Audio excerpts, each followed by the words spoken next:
বেলুর, সুবোধ সরকার।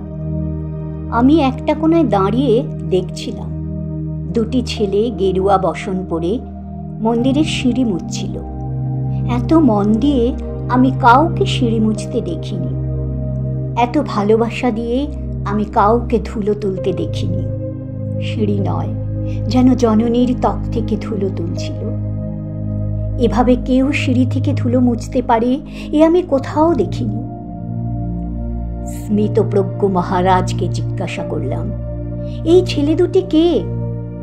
মহারাজ মৃদু হেসে বললেন, একজন নিউক্লিয়ার ফিজিসিস্ট, একজন IBM এর 6 লাখ টাকার চাকরি ছেড়ে এখানে এসেছে। সিঁড়ি ধুতে এসেছে, যে সিঁড়ি দিয়ে মানুষ ওপরে ওঠে তা যেন পরিষ্কার হয়। মহারাজ চলে গেছেন। সন্ধ্যা নেমে আসছে গঙ্গায়, আমার ভেতরেও নামছে সন্ধ্যা। সারা পৃথিবীতে এত সিঁড়ি, সিঁড়িতে সিঁড়িতে এত দাগ, এত ক্রোধ, এত অপমান। আরতি শুরু হওয়ার আগে মনে হলো, যে সিঁড়ি মুছতে পারে না সে কোনো দিন মানুষের চোখের জল মুছতে পারবে না।